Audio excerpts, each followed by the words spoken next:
এর সপ্তাহখানেক পর মুনার শাশুড়ি অদ্ভুত এক কাণ্ড করলেন। তিনি তার সমস্ত সম্পত্তি 3 ভাগ করলেন। 1 ভাগ বড় ছেলের জন্য, 1 ভাগ ছোট ছেলের জন্য, আর 1 ভাগ বাবুর জন্য।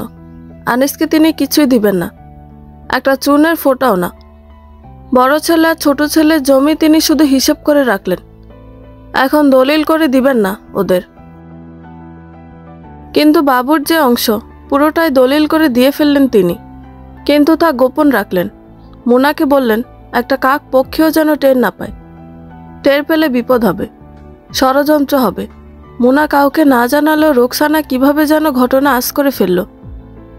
কে যেন তার কাছে বলে দিল যে তার শাশুড়ি মুনার বাবুকে নিয়ে ভূমি রেজিস্ট্রি অফিসে গিয়েছিলেন।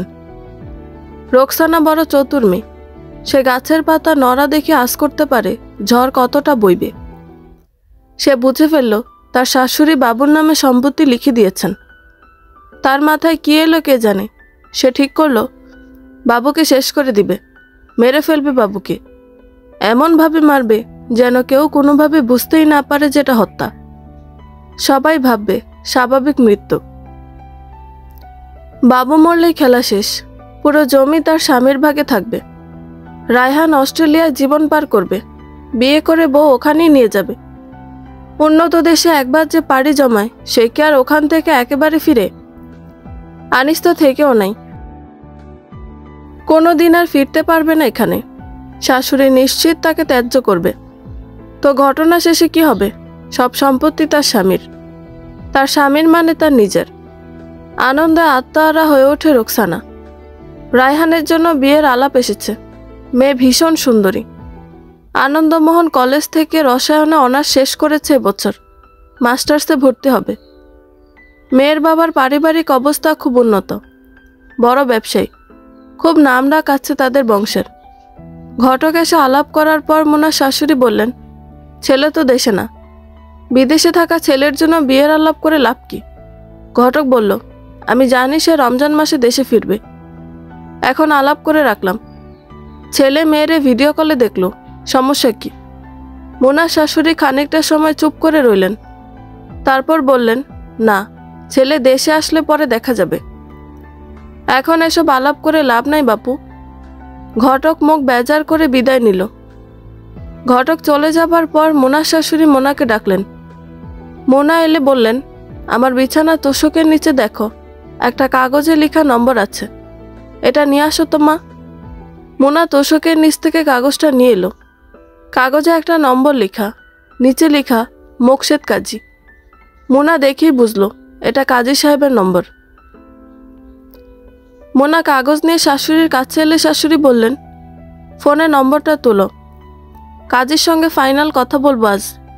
তালাকের ব্যবস্থা আদালতের মাধ্যমে করতে হবে, এই সপ্তাহের মধ্যেই করতে হবে। মোনা কিছুই বুঝতে পারছে না তার শাশুড়ি এত তাড়া করছেন কেন বিষয়টা নিয়ে। তাকে কি এই বাড়ি থেকে দ্রুত সরিয়ে দিবেন তিনি? কিন্তু এসবে তার আর কোনো দুঃখ নেই। তার কিচ্ছু হোক, ছেলে তার ভালো থাকবে। ছেলের নামে সব সম্পত্তি লিখে দিয়েছেন শাশুড়ি। ছেলে ভালো থাকলে সে ভালো থাকবে। আনিস 1 সপ্তাহের বেতন পেয়েছে, 8,000 টাকা। সে ভীষণ খুশি। সপ্তাহে সপ্তাহে বেতন পাওয়াটা বিরাট ব্যাপার। সে বেতন পেয়ে ইতুর জন্য একটা মণিপুরি শাড়ি কিনল, কাচের চুড়ি কিনল গোটা কতক, আলতা কিনল, কাজল কিনল, সব মিলিয়ে প্যাক করে নিয়ে এলো ঘরে। এনে ইতুর হাতে দিতে ইতু জিজ্ঞেস করলো কি এনেছ? আনিস মুস্কি হাসলো, বলল খুলে দেখো। ইতু তাড়াহুড়ো করে প্যাকেট খুলল, তারপর বলল এগুলোর দাম কত? আনিস অবাক হলো। দাম জিজ্ঞেস করার কি আছে এতে? সে আনন্দিত হয়ে কোথায় মিষ্টি করে হাসবে,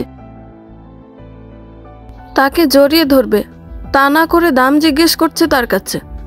আনিস বলল দাম জেনে কি করবে তুমি? ইতু টেবিলের উপর প্যাকেটটা রাখলো, তারপর বলল জানার প্রয়োজন আছে। আনিস সত্যিটাই বলল শাড়ি 1300 টাকা আর অন্যগুলো 500 টাকার মতো। ইতু মুখ ভার করে বলল আমি ভেবেছিলাম দামি জিনিস এনেছ, এখন দেখি ফুটপাতে যা পেয়েছ তাই নিয়ে এসেছ। তোমার রুচি এত খারাপ? চাকর বাকররাও এর চেয়ে ভালো কিছু পরে। আনিসের মন খারাপ হয়ে গেল খুব। এই কাকে বিয়ে করেছে সে? এই মেয়ে তো আস্ত রাক্ষসী একটা। জীবন দিয়েও তো এর পেট কোনোদিন ভরাতে পারবে না সে। এই প্রথম সে অনুভব করলো ইতুর সঙ্গে তার সম্পর্ক টিকিয়ে রাখাটা কঠিন হয়ে যাবে খুব। আনিস রাতে কাজে চলে গেল। ঘরে একা বসে আছে ইতু। এই ইতু অতটা উচ্চবিলাসী ছিল না, কিন্তু রিপনের বাসার চাকচিক্য দেখে, তার অডেল অর্থ সম্পদের কথা শুনে তার মন কেমন পরিবর্তন হয়ে গিয়েছে। তার এখন আনিসকে ভালো লাগে না। গত রাতে আনিস যখন তার কাছে এলো, সে আনিসকে দূরে সরিয়ে দিল। বলল ভালো লাগছে না তার। সে যেন তাকে বিরক্ত না করে। ইতু নিজের ভাগ্যকে খুব দোষারোপ করে। মনে মনে বলে রিপন কেন তার স্বামী হলো না। সে রিপনের স্ত্রী শেলির ছবি দেখেছে রিপনের ঘরের দেয়ালে। ছবি দেখে সে বিস্মিত হয়েছে। শ্যামবর্ণের একটা মেয়ে, তার চেহারার অর্ধেক সৌন্দর্য এই মেয়ের মধ্যে নেই। এই মেয়ে যদি রিপনের মতো স্বামী পেতে পারে, তবে সে পেল না কেন? তার নিজের চুল ছিঁড়তে ইচ্ছে করে। এছাড়াও তার খুব ইচ্ছে করে রিপনের সঙ্গে একটু কথা বলতে, রিপনকে একটু চা করে খাওয়াতে, কিন্তু রিপন তো এদিকে আসেই না। সেদিন যে এলো তারপর আর আসেনি। শুনেছে রিপন ধর্মভীরু লোক। সেদিন যে সে ইচ্ছে করে ওনা টানাটানি করেছে, এটা দেখে কি রিপন রাগ করেছে? রাগ করে কি সে আসছে না আর? ইতু মন খারাপ করে বসে আছে বিছানার উপর। এরই মধ্যে তার ফোনে কলটা এলো। নম্বর অপরিচিত। ইতু ভয় পাচ্ছে, রিসিভ করছে না। কিন্তু পরক্ষণে মনে হলো ভয়ের তো কিছু নাই। এই নম্বর নতুন না, রিপন কিনে দিয়েছে। এমনকি রিপন নিজের নামে রেজিস্ট্রেশন করে দিয়েছে এই সিম। সিমের নম্বর রিপন আর আনিস ছাড়া অন্য কেউ জানে না। আনিসের নম্বর ইতু চিনে, এটা আনিসের নম্বর না। তবে কে কল করেছে? রিপন। ইতু ফোন রিসিভ করলো। রিপন ওপাশ থেকে কথা বলল ইতু ঘুমিয়ে পড়বে নাকি এখন? ইতু বলল আরে না ভাইয়া, জেগে আছি। রিপন বলল তুমি একা একা থাকো, ভাবলাম একটু সঙ্গ দিয়ে যাই এসে। ইতু খুশিতে গদগদ হয়ে গেল একেবারে। ভীষণ আহ্লাদি গলায় সে বলল আসুন আপনি, খুশি হব এলে। রিপন এলো রাত 1টার দিকে। সে এসে চমকে গেল একেবারে। ইতু শাড়ি পরেছে, তার দুহাত ভর্তি কাচের চুড়ি, পায়ে আলতা, কপালে নীল টিপ। রিপনের মাথায় যে টুপি ছিল সেই টুপি খুলে পকেটে রাখল সে। তারপর বিছানার একপাশে বসতে বসতে বলল তুমি বড় মিষ্টি মেয়ে ইতু। আমার স্ত্রীর চেয়ে 80 গুণ বেশি রূপবতী তুমি। তোমার মতো সুন্দরী মেয়ের হাতের আঙুল এরকম খালি থাকতে দেখলে খারাপ লাগে। বলে সে তার পকেট থেকে একটা প্যাকেট বের করলো। সেই প্যাকেট খুলে ওখান থেকে একটা আংটি বের করে ইতুর ডান হাতটা টেনে ধরল।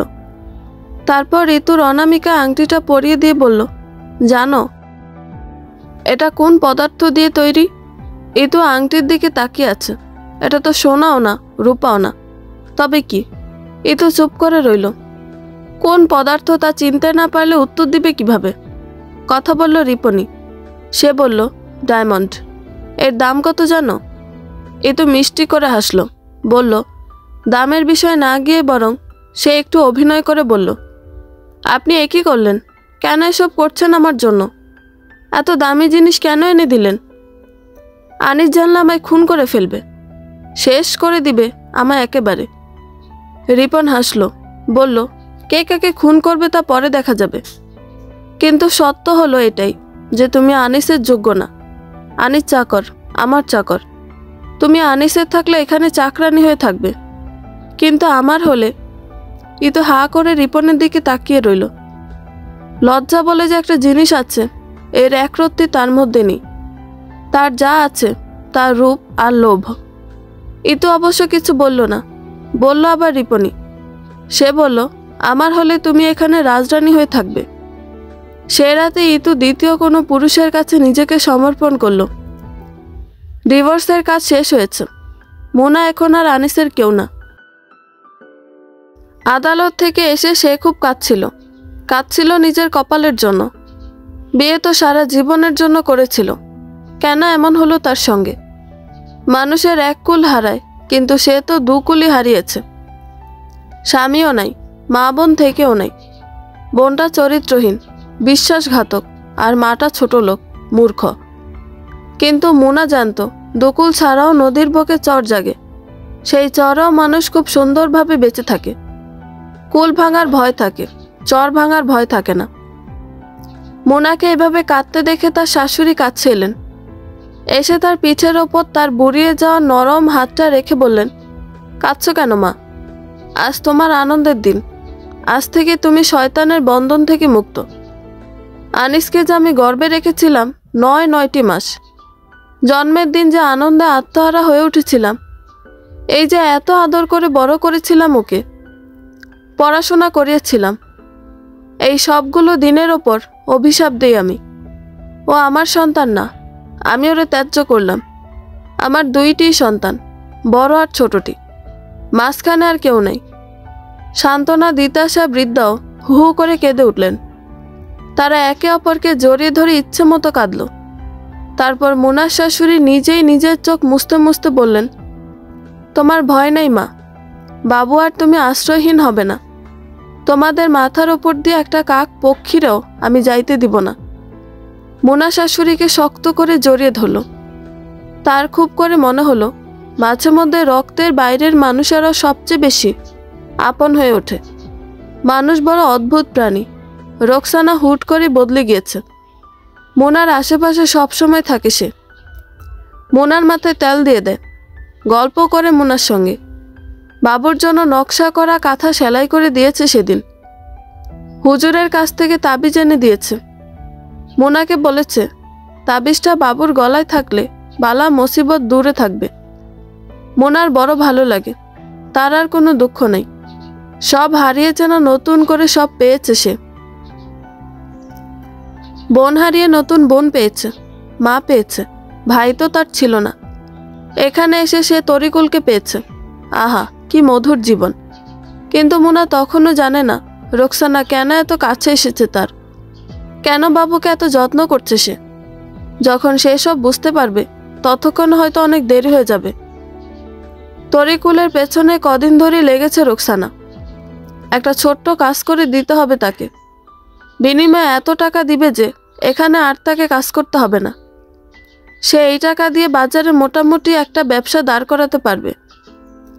তরিকুল জিজ্ঞেস করলো, কি কাজ ভাবি?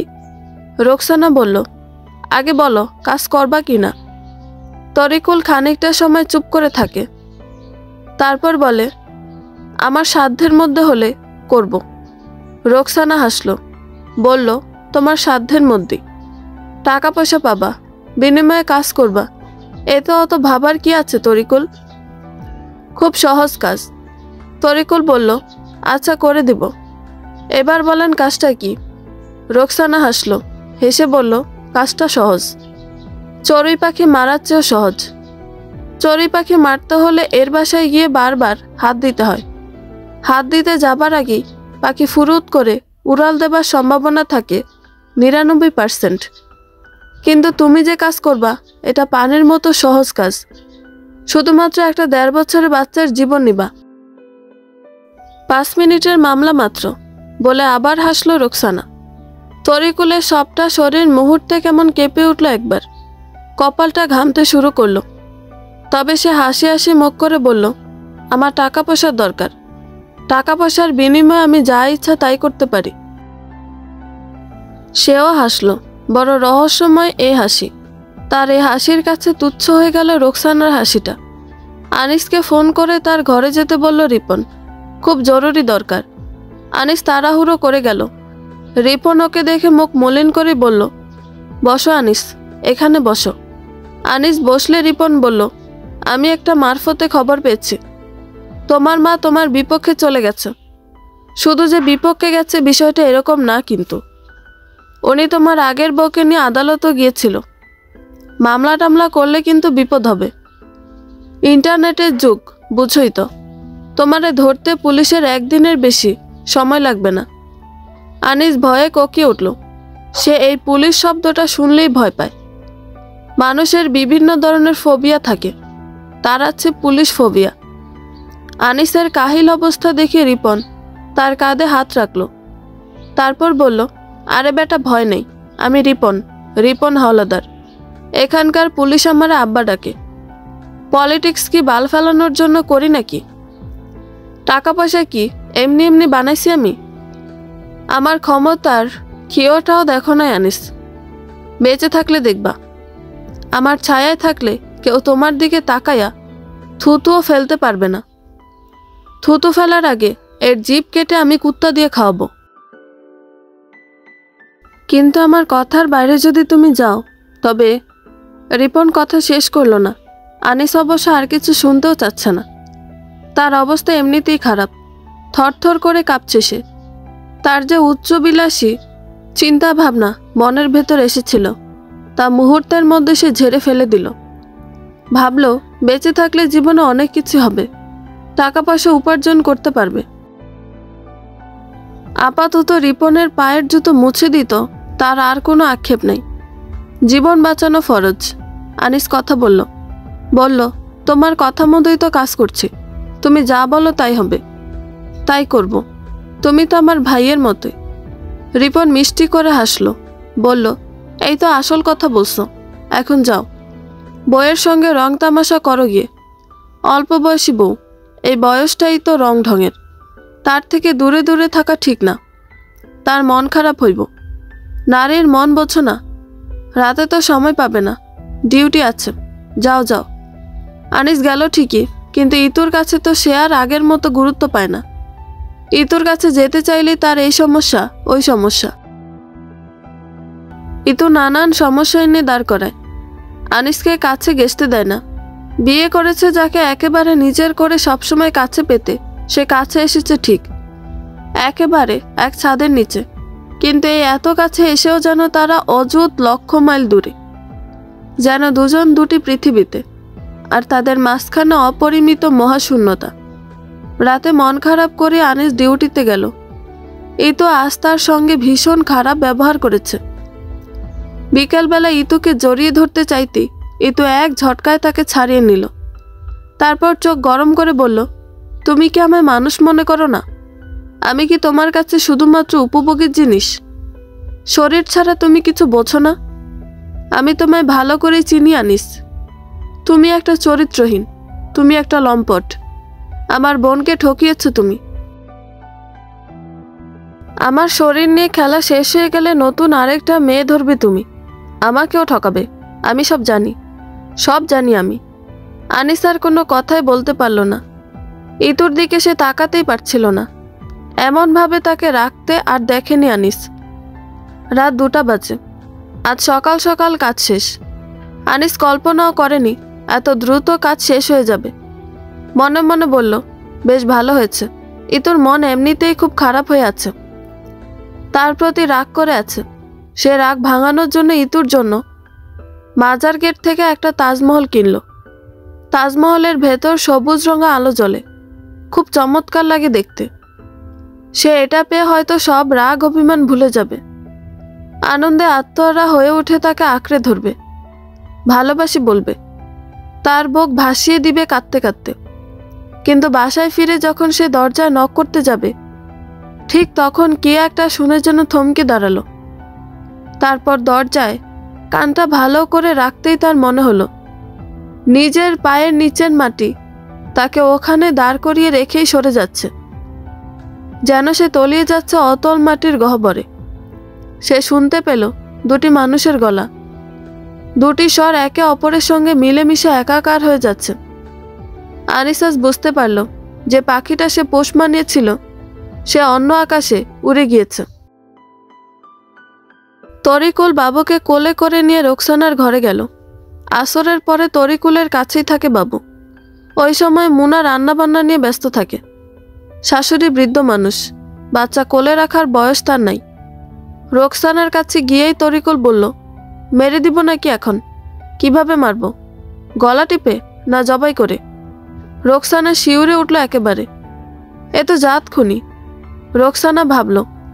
সে তাড়াহুড়ো করে বলল, তুমি বাবুকে নিয়ে এক্ষুনি এখান থেকে যাও। মাথা খারাপ হয়ে গেছে তোমার? তরিকুল গেল না, সে দাঁড়িয়ে রইল ওখানেই। তার মুখ কেমন শক্ত। রোকসানা রাগ দেখিয়ে বলল, যাইতে বলি নাই তোমায় এখান থেকে? তরিকুল বলল, আমার টাকার দরকার। এরে খুন করে আপনার থেকে টাকা নিতে আসছি। রোকসানা ভয়ে অস্থির হয়ে গেল। এমন ভয়াবহ বিপদে আর কখনো সে পড়েনি। কে বলেছিল তরিকুলের সঙ্গে এসব চুক্তি করতে? এই তরিকুল নিজেই জেল খাটবে, তাকেও খাটাবে। রোকসানা ওকে একরকম ধাক্কা দিয়ে এখান থেকে বের করে দিতে চাচ্ছে, কিন্তু তরিকুল সরছে না। সে বলল, আমার নেশার টাকা নেই, টাকা দেন আমারে। রোকসানা বুঝে গেল সে বিপদে পড়ে গিয়েছে ইতিমধ্যে।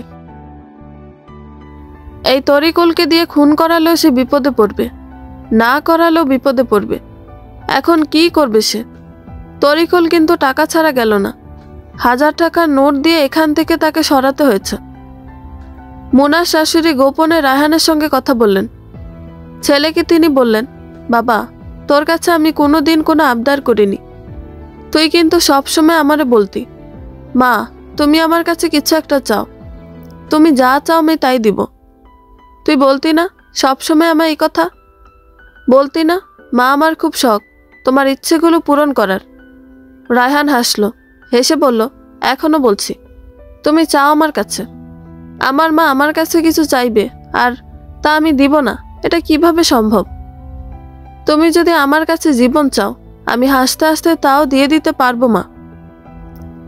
মুনার শাশুড়ির বড় ভালো লাগে। বড় ছেলে তার কেমন যেন বউয়ের কথা উঠবোস করে। বউয়ের কথা তো শুনবেই, কিন্তু মাকে ফেলে দিবে কেন? মায়ের প্রতি কি সন্তানের কোনো দায়িত্ব নাই? তিনি কি তাকে জন্ম দেননি, কষ্ট করে লালন পালন করে বড় করেননি? আর মেজ ছেলে আনিসকে তো তিনি সন্তান হিসেবে স্বীকৃতি দেন না। আনিস নামের কেউ তার নাই। রায়হান ওদের মতো হয়নি। ও বড় মিষ্টি ছেলে, মায়ের লক্ষ্মী ছেলে। মা তাকে খুব ভালো করে চেনেন। রায়হান পাগল প্রায় হয়ে উঠল। বলল, প্লিজ মা, মা, ও মা, মা গো, চাও তুমি আমার কাছে কিছু একটা চাও। আমার খুব ইচ্ছে করে তোমার চাওয়া পাওয়াগুলো পূর্ণ করার। মোনার শাশুড়ির বুকের ভেতরটা সন্তানের প্রতি দরদে ভিজে যেতে থাকে। তার চোখ কেমন ঝাপসা হয়ে আসে। তিনি কান্না ভেজা গলায় বলেন, তুমি দেশে আসো বাবা, আমি তোমার কাছে একটা আবদার করব। সেই আবদার তুমি রাখবে। আমার জীবনে তোমার কাছে ওই একটা আবদারই আমি করব। আর কিচ্ছু চাইব না বাবা তোমার কাছে, আর কিচ্ছু না। কেঁদে ফেললেন তিনি। রায়হানের বড় কৌতূহল হয়। সে জানে না মা তার কাছে কি আবদার করবে, কিন্তু সে নিজেকে মায়ের জন্য সর্বদাই প্রস্তুত করে রাখে। সে জানে মা তাকে জন্ম না দিলে সে পৃথিবীর আলোই দেখত না। যে মা তাকে জন্ম দিল, বড় করল, মানুষ করল, সেই মা যা চায় তাই নিবে তার থেকে। তার কোনো নিষেধ নাই, পিছুটান নাই। আনিসের ইচ্ছে হলে এক্ষুনি ওই দুটোকে খুন করে ফেলতে। তার আর তর সইছে না, কিন্তু আনিস অতটাও নির্বোধ না। সে জানে এই মুহূর্তে যদি রিপন তার উপস্থিতি বুঝতে পারে, তবে তার আর রিপনকে খুন করতে হবে না। এর আগেই রিপন তাকে শেষ করে দিবে। রিপনকে সে এতদিনে খুব ভালো করে চিনে ফেলেছে।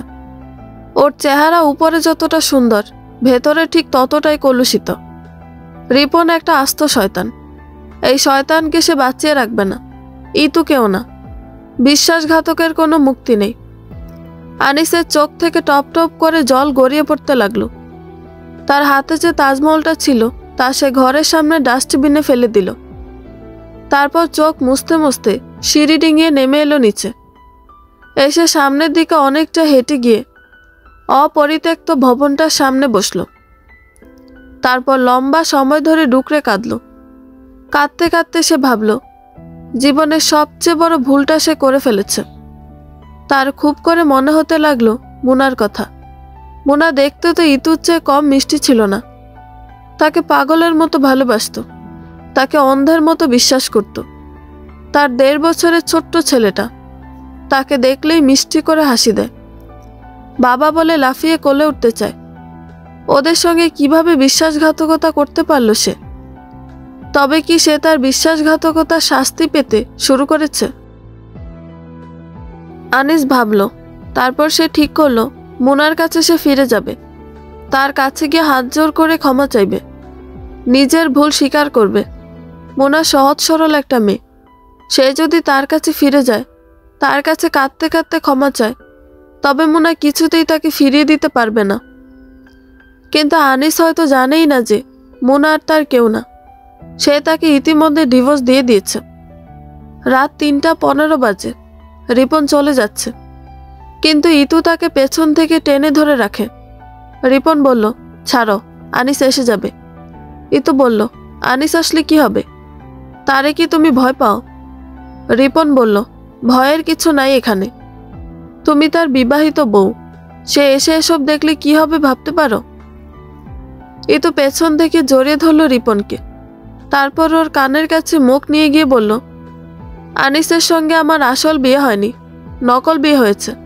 তুমি যে কাজী এখানে এনেছিলে সে আসল কাজী না, নকল কাজী।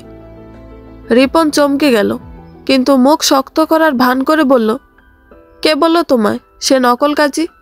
আর কে বলল আনিসের সঙ্গে তোমার নকল বিয়ে হয়েছে? ইতু ওকে আরো শক্ত করে জড়িয়ে ধরল, তারপর বলল, কেউ বলেনি, আমি সব বুঝি। রিপন খানিকটা সময় চুপ করে রইল, তারপর বলল, কি বুঝেছো তুমি তা বলো, আর কিভাবে বুঝেছ? ইতু বলল, এক বোন স্ত্রী থাকা অবস্থায় কি আরেক বোনকে বিয়ে করা যায়? রিপন রিপন ঘাবড়ে গেল, কথা বলতে পারছে না সে। এত বড় দাপটওয়ালা লোকও তার কাছে নস্যি হয়ে গেল মুহূর্তে। রিপন আমতা আমতা করতে লাগলো, কিন্তু ঠিক কোনো উত্তরই সে করতে পারছে না। ইতু রিপনের দিকে তাকিয়ে হি হি করে হেসে উঠল, তারপর বলল, আমি প্রথমবার তোমার চোখের চাহনি দেখেই বুঝেছিলাম সব। রিপন আর স্বাভাবিক থাকতে পারছে না। সে ইতুকে যতটা সহজ ভেবেছিল, ইতু মোটেও তা না। ইতু জাত গোখরা, ভাবল রিপন। তরিকুল আজকাল খুব বিরক্ত করছে রোকসানাকে। রোজ রোজ বিকেল হলে বাবুকে নিয়ে তার ঘরে চলে যায়, গিয়ে একই আচরণ করে, টাকা চায় ওর কাছে। রোকসানা প্রথম কদিন টাকা দিয়েছে, কিন্তু এখন আর সহ্য হচ্ছে না তার কাছে তো অডেল টাকা নেই, আর থাকলেও সে এই টাকা তরিকুলকে দিবে কেন? রোকসানা রাগ দেখিয়ে বলল, তুমি আর কোনোদিন আমার চোখের সামনে পড়বে না। তরিকুল শব্দ করে হেসে উঠল, বলল, তাহলে কিসের সামনে পড়ব? বুকের সামনে? রোকসানার মেজাজ চড়ে গেল, সে হাত বাড়িয়ে ওর গালে চড় দিতে গিয়ে থমকে দাঁড়ালো, কারণ ততক্ষণে তরিকুল তার হাতটা খপ করে ধরে ফেলেছে। হাত ধরে চোখ লাল লাল করে তার সামনে দাঁড়িয়েছে। রোকসানা উত্তেজিত গলায় বলল, হাতটা ছাড় বলছি, ফকিরের বাচ্চা। তরিকুল বাবুকে এক হাতে ধরে রেখেছে, আর অন্য হাতে রোকসানার হাতটা ধরেছে। হাতটা এভাবে ধরে রেখেই রোকসানার কথায় সে আবার হাসল, হেসে বলল, আমার চরিত্র খারাপ না। খারাপ হলে আমারে যে ফকিরের বাচ্চা বলছেন, এর প্রতিশোধ আমি আপনার শরীর থেকে নিতাম।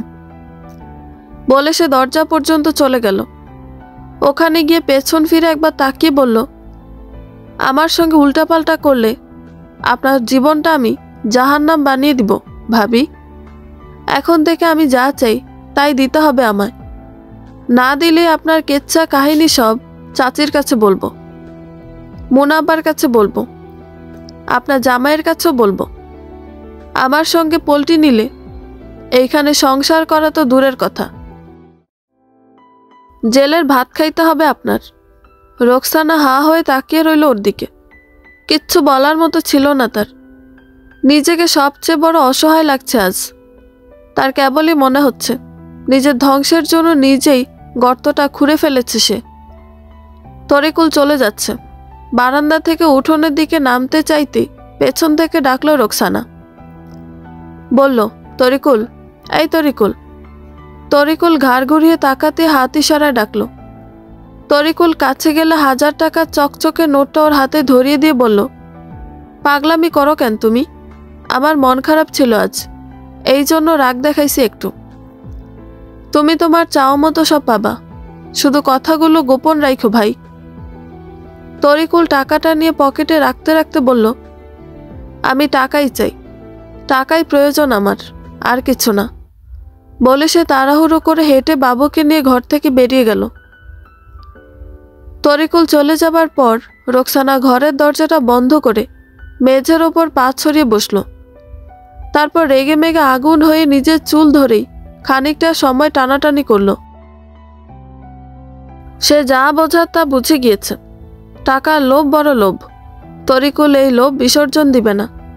রোজ আসবে টাকার জন্য। টাকা তাকে যে করেই হোক দিতে হবে। টাকা না দিলে সবার কাছে গোপনীয় সবকিছু বলে দিবে। আর এসব যদি ওরা জানে তবে সর্বনাশ হয়ে যাবে তার। এখন কি করবে সে? বাঁচার উপায় কি? রোজ রোজ 1000 টাকা সে কোথায় পাবে? তরিকুলকে টাকা দিতে সে গোপনে তার শখের চেইনটাও বিক্রি করে দিয়েছে। এই টাকাও ফুরিয়ে আসছে। চেইনের টাকা ফুরিয়ে এলে তখন কি উপায় হবে? তরিকুল চুপ থাকবে না।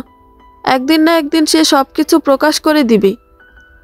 রোকসানা অনেক চিন্তা ভাবনা করে দেখল, এর থেকে মুক্তির পথ একটি, ওকে শেষ করে দেয়া। রোকসানা এটা পারবে।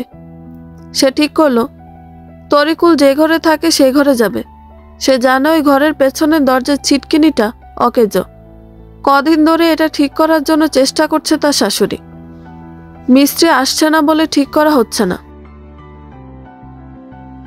তরিকুল এই দরজা একটা কাঠের চেয়ার দিয়ে আটকে রাখে। এটাই সুযোগ। রোকসানা ঠিক করলো শেষ রাতে যখন বাড়ির সবাই ঘুমে বিভোর থাকে তখন সে চুপি চুপি কাজটা সেরে ফেলবে। তরিকুলকে এই দুনিয়া থেকে সে সরিয়ে দিবে। মোনার ভাসুরের নাম মনির। মায়ের সঙ্গে তার তেমন কথাই হয় না। বিয়ের বছরখানেক পর থেকে সে কেমন বদলে গিয়েছে। রোকসানার কথা ছাড়া সে চলে না। ভাইদের সঙ্গে তার সম্পর্ক ভালো ছিল না। যোগাযোগ তেমন ছিল না। প্রয়োজন ছাড়া কথা বলতো না। মায়ের সঙ্গে কদিন পর পর জমি জমার ভাগ বাটোয়ারা নিয়ে রাগ দেখাতো। জোর জবরদস্তি করত জমি ভাগ করে দিয়ে দেওয়ার জন্য, দলিল করে দেওয়ার জন্য। কিন্তু তার মা শক্ত মানুষ বলে কুলিয়ে উঠতে পারত না মায়ের সঙ্গে। ধমক দিয়ে ছেলেকে বিতাড়িত করতেন তিনি। কিন্তু আজ কদিন ধরে মনির তার মায়ের আশেপাশে এসে ঘুরঘুর করছে, তবে কিছু বলছে না। মাও আগ বাড়িয়ে কিছু জিজ্ঞেস করছেন না। কিন্তু একদিন এসে সে তার মায়ের পাশে বসে মায়ের আঁচলটা ধরে ছোট্ট বাচ্চাদের মতো হাও মাও করে কেঁদে উঠল। মা তার পাগল প্রায় হয়ে গেলেন। সন্তানের কান্না মায়ের সহ্য হয় না যে। এই সন্তানকেই তো তিনি কত কষ্ট করে, কত যন্ত্রণা সহ্য করে গর্ভে রেখেছিলেন। মৃত্যুকে সামনে রেখে জন্ম দিয়েছিলেন, লালন পালন করে বড় করেছিলেন। মনিরকে আঁকড়ে ধরে তিনি মমতা মাখা গলায় বললেন, কি হয়েছে বাবা? কি হয়েছে তোমার? বলো আমায় তুমি, আমার কাছে বলো বাবা।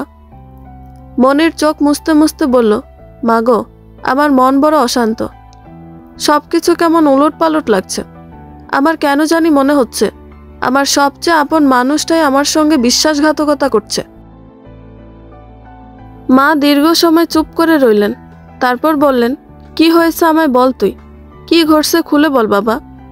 মনির বলল, কেউ আমার ঘরে প্রতিদিন যায়। রোকসানা সম্ভবত খারাপ সম্পর্কে জড়িয়েছে মা। মা অস্থির হয়ে পড়লেন। তার মুখ কেমন মলিন হয়ে গেল মুহূর্তে। তিনি বললেন, কী সব ঘটছে এই বাড়িতে?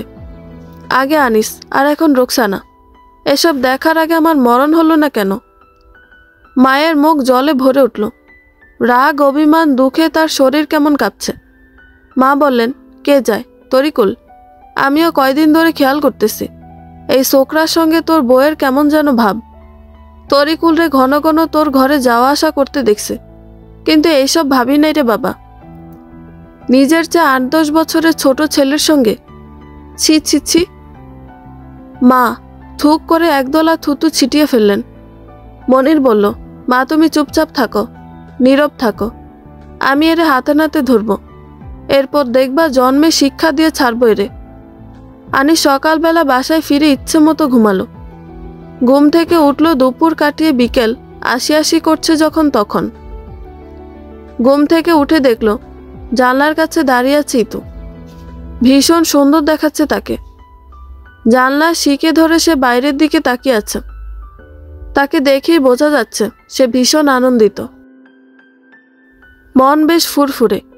ইতু আর তার কাছে ঘেঁষে না, তার কাছে কোনো কিছুর আবদার করে না। সে কথা না বললে নিজ থেকে একটা কথাও বলে না।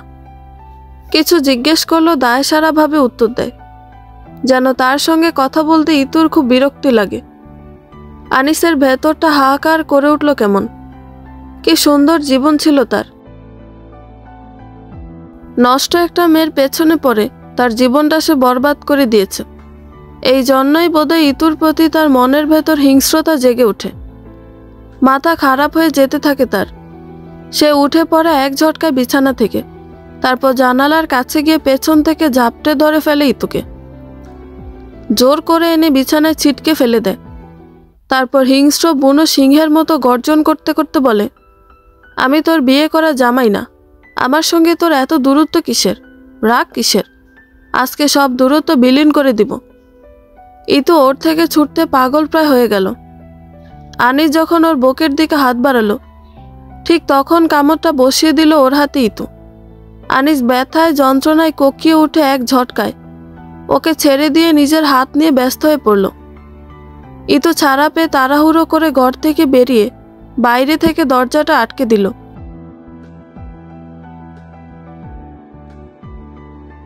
মোনার শাশুড়ি তরিকুলের প্রতি রেগে মেগে আগুন হয়ে আছেন।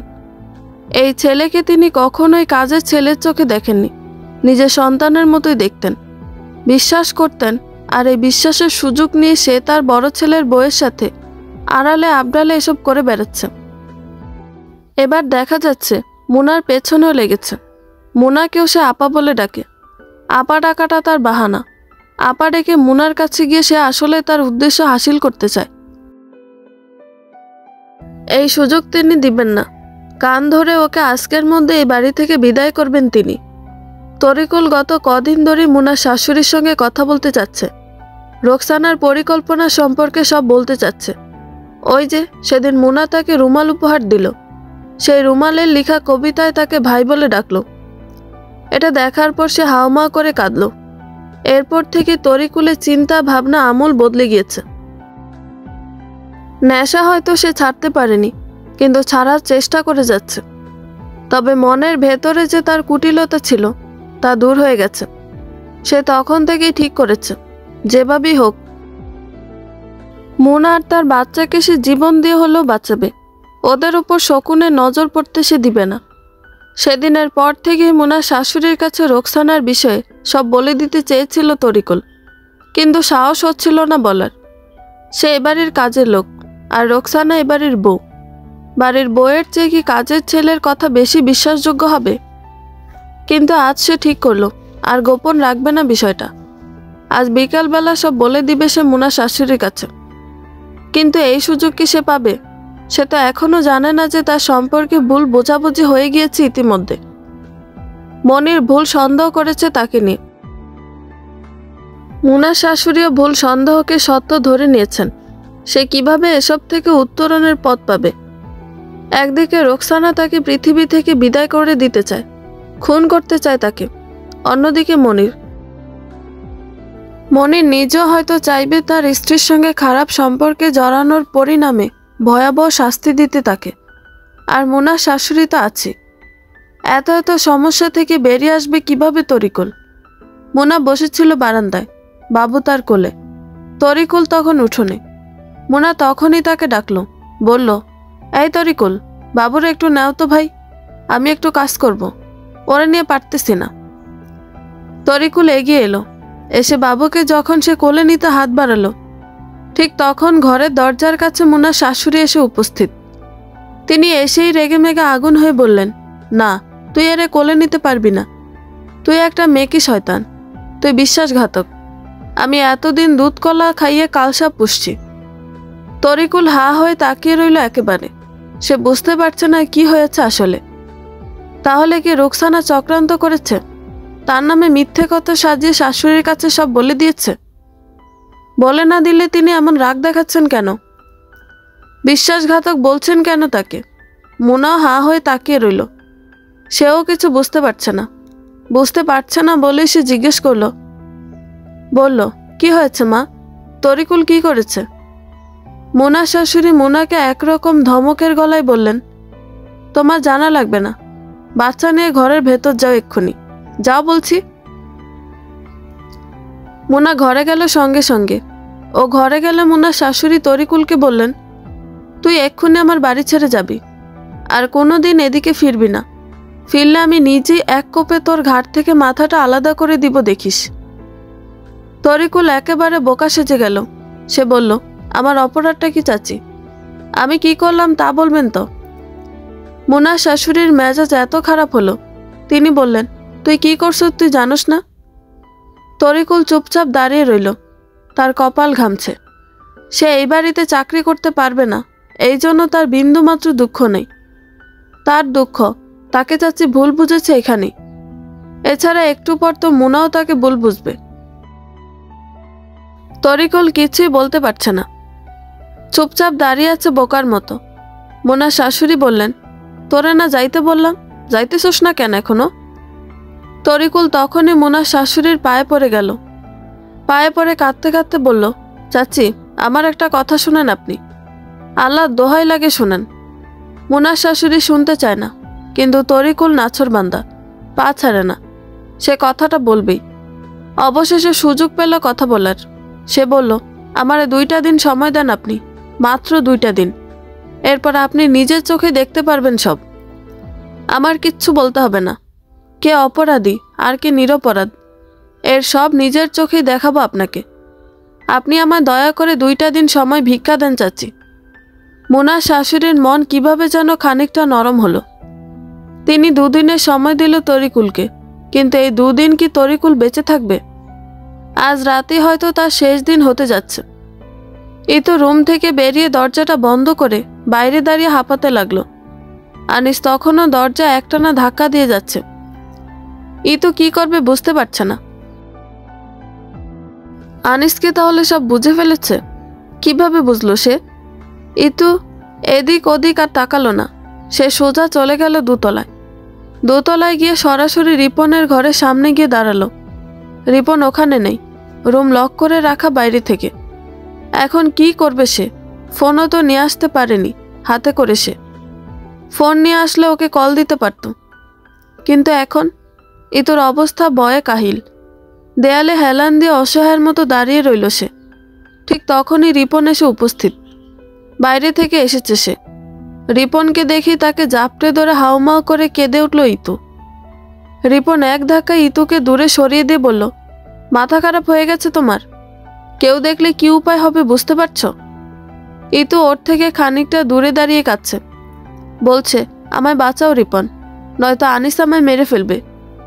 রিপন তাড়াহুড়ো করে দরজাটা খুলল। তারপর এক ধাক্কায় ইতুকে ঘরের ভেতর ঢুকিয়ে দিয়ে সেও ঘরের ভেতর ঢুকলো। তারপর বলল, কি হয়েছে, কি সমস্যা? ইতু কাঁদছে তখনও। রিপন ধমকে উঠল, বলল, অভিনয় বন্ধ কর, কি হয়েছে তা বল। এখানে আসছস কেন তুই? ইতু ঘাবড়ে গেল একেবারে। এ আবার কেমন লোক? কদিন আগেই না এই লোক তাকে হীরের আংটি কিনে দিল। কত সুন্দর করে তার সাথে কথা বলতো। সেই লোক 2 দিনই এরকম বদলে গেল। তাকে তুচ্ছাড়তে তুই তো কারিও করছে। তাকে একটু জড়িয়ে ধরতে ধাক্কা দিয়ে দূরে সরিয়ে দিল। সে কাঁদছে। তার এই কান্না দেখেও তার মায়া হলো না। তাহলে কি এই লোকের উদ্দেশ্য ছিল তাকে ভোগ করা শুধু? ইতু রাগে দুঃখে কাঁদতে কাঁদতে বলল, আনিসকে আমি আটকে রেখে আসছি, ও আমায় মেরে ফেলবে। তোমার জন্যই সব হয়েছে। রিপন রাগে চোখ লাল করে ওর দিকে এগিয়ে গেল। তারপর ডান হাতে ওর গলাটা চেপে ধরে ওকে শূন্যে ভাসিয়ে নিয়ে তারপর চুপি চুপি ওকে বলল, তুই এইভাবে আমার রুমের সামনে আসলি কেন? কি চাস তুই? যদি কেউ জানে এই বিষয়ে, তবে তোরে আমি খুন করে তোর শরীর কুত্তা দিয়ে খাওয়াবো হারামজাদি। সেদিন রাতে মনিরের ভীষণ শরীর খারাপ হলো। মাথা ধরেছে তার। রাতের খাবারও খেলো না সে। রোকসানা বার কয়েক খেতে ডাকলো। মনির বলল, খাবে না। রোকসানা বলল, চা করে দেই। মনির বলল, না লাগবে না, কিছুই ভালো লাগছে না। কিন্তু এর মিনিট 5 পর ঠিকই সে বলল চা করে দিতে, কড়া লিকারের। তার এখন চা খেতে ইচ্ছে করছে। রোকসানা খুশিতে আত্মহারা হয়ে উঠল। এই সুযোগটাই সে চেয়েছিল। মনিরকে যেভাবেই হোক গভীর ঘুমে তলিয়ে দিতে হবে তার। আগে ভেবে রেখেছিল খাবারের সঙ্গে ঘুমের ওষুধ মিশিয়ে দিবে, কিন্তু সে তো খাবারই খেতে চাইল না। একটু আগে বলল চাও খাবে না। রোকসানা ঘাবড়ে গিয়েছিল। মনিরকে গভীর ঘুমে আচ্ছন্ন করে দিতে না পারলে সে ঘর থেকে বেরোবে কি করে? তার হাতে সময় কম। তরিকুল সবকিছু ফাঁস করে দেওয়ার আগে ওকে দুনিয়া থেকে সরিয়ে দিতে হবে। আজ রাতের মধ্যে এই কাজটা করে ফেলতে হবে। এই জন্যই তার এত তাড়াহুড়ো। চা তৈরি করতে করতে সে তরিকুলকে হত্যা করার নীল নকশাটা মাথায় এঁকে নিল একবার। সে ঠিক করলো কোরবানির পশু জবাইয়ের যে ধারালো চাকুটা ঘরে আছে সেটা সাথে করে নিয়ে যাবে। সে যাবে মাঝরাতের পর এবং শেষ রাতের আগে, যখন সবাই ঘুমে আচ্ছন্ন থাকবে তখন। গিয়ে দরজাটা ধাক্কা দিয়ে চেয়ারটা দূরে সরিয়ে দিবে। তারপর ভেতরে ঢুকে যাবে সে। ভেতরে ঢোকার পর পরিস্থিতি একবার বুঝে নিবে সে। সুযোগ হলে ওর মুখে বালিশ চাপা দিয়ে হত্যা করবে। সুযোগ না হলে চাকু চালাতে হবে তাকে। হত্যার পর লাশ কি করবে, কোথায় নিয়ে লুকাবে, তা অবশ্য তার মাথায় নেই। আপাতত তার মাথায় যা আছে তা হলো তরিকুলকে তার পথ থেকে সরিয়ে দেয়া। এই তরিকুল তার পথের কাঁটা। তরিকুল বেঁচে থাকলে তার দুনিয়া জাহান্নাম বানিয়ে ছাড়বে। জাহান্নাম থেকে মুক্তির জন্য তরিকুল নামক বিপদকে শেষ করা ছাড়া বিকল্প উপায় তা জানা নেই, ভাবল রোকসানা। চা তৈরি হয়ে এলে কাপের মধ্যে নিয়ে নিল সে। তারপর ঘুমের ট্যাবলেট দুটো গুঁড়ো করে মিশিয়ে দিল চায়ের সঙ্গে। তারপর পিরিচে করে কাপ নিয়ে এসে মনিরকে ডাকলো রোকসানা। মনির জবাব দিল না। সে চা পান না করে অতল ঘুমে তলিয়ে পড়েছে। এখন মৃদু নাক ডাকছে। রোকসানা তবুও ডাকলো, একেবারে কাছে এসে। এই শুনতেছ, চা করে আনলাম তোমার জন্য, ওঠো ওঠো। মনির ঘুম কাতর গলায় বলল, খাবো না, বিরক্ত করো না তো, বলে সে আবার ঘুমে তলিয়ে গেল। রোকসানা যখন একেবারে নিশ্চিত হলো মনি সত্যি সত্যি ঘুমিয়ে পড়েছে, তখন সে মুচকি হাসল। তারপর রান্নাঘরে গিয়ে চায়ের কাপটা রেখে দিল। চায়ের কাপ রেখে দিয়ে সে অপেক্ষা করতে লাগলো সেই মাহেন্দ্রক্ষণের জন্য, যখন বাড়ির সবাই অতল ঘুমে নিমজ্জিত হবে। তখন সে জীবনের প্রথম খুনটি করে ফেলবে। কেমন যেন অদ্ভুত এক উত্তেজনা তার শরীরে বয়ে গেল মুহূর্তে। রাত 8টা বাজে। মোনা বসে আছে বিছানার উপর। তার মন এই কদিন খুব ভালো ছিল, হাসি খুশি ছিল খুব সে। আজ মন খারাপ হয়ে গিয়েছে তার। তরিকুল সবকিছু ভেঙে বলছে তার কাছে। মোনার বিশ্বাস হয়েছে তরিকুলের কথা। সে ভাবতেও পারছে না রোকসানার ভেতরটা এমন নোংরা কি করে হতে পারে, অথচ তার নিজের সন্তান নেই। বিয়ে হয়েছে আজ 7 বছর, সন্তান সন্ততি হয়নি।